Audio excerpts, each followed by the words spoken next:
আসসালামু আলাইকুম ও রহমতুল্লাহি অবরাকাতু। আদি পিতা হজরত আদম আলাইসাল্লামকে আল্লাহ তাআলা সৃষ্টি করেছেন মাটি থেকে। পবিত্র কোরআনে আল্লাহ তাআলা বলেন, হে মানুষ, পুনরুত্থানের ব্যাপারে যদি তোমার সন্দিহান হয় তাহলে চিন্তা করে দেখো, আমি তোমাদেরকে সৃষ্টি করেছি মাটি থেকে। মানুষের নামের প্রজাতির সূচনা হয়েছে আদম আলাইসাল্লাম থেকে। তাকে সরাসরি মাটি থেকে সৃষ্টি করা হয়েছিল এবং তারপর পরবর্তী পর্যায়ে শুক্রাণু থেকে মানব বংশের ধারাবাহিকতা চলতে থাকে। যেমন অন্য একটি আয়াতে বলা হয়েছে, মানুষের সৃষ্টি শুরু করেন মাটি থেকে, তারপর তার বংশধারা চালান একটি নির্যাস থেকে, যা বের হয় তুচ্ছ পানির আকারে। জান্নাতে আদি পিতা হজরত আদম আলাইসাল্লামের সঙ্গী ছিলেন আদি মাতা হজরত হাওয়া আলাইসাল্লাম। তাকে কিভাবে সৃষ্টি করা হয়েছে এই ব্যাপারে মুহাম্মদ ইবনে ইসহাক বলেন, আল্লাহ তাআলা ইবলিসকে অভিশাপ করার পর আদমের প্রতি মনোনিবেশ করলেন।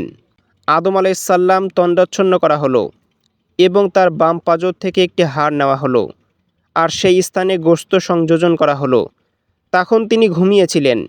তখন হাড় থেকে তার স্ত্রী হাওয়াকে সৃষ্টি করা হলো এবং তাকে যথাযথ রূপ দান করা হলো যেন আদম আলাইসাল্লাম তার থেকে পরিতৃপ্তি থাকেন।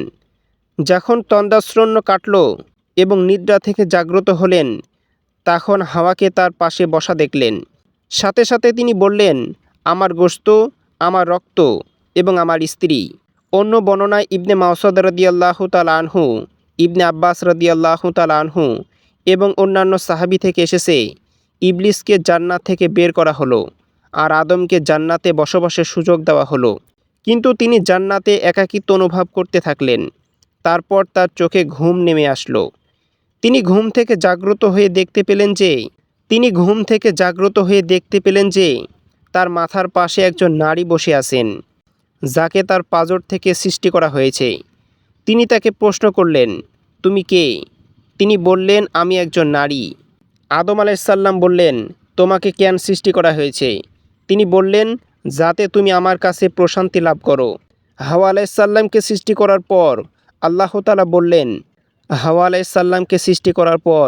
আল্লাহ তাআলা বললেন, হে আদম, তুমি এবং তোমার স্ত্রী জান্নাতে বসবাস করো এবং তা থেকে আহার এবং স্বাচ্ছন্দ্যে তোমাদের ইচ্ছা অনুযায়ী, এবং এই গাছটির নিকটবর্তী হইও না, তাহলে তোমরা জালিমদের অন্তর্ভুক্ত হয়ে যাবে।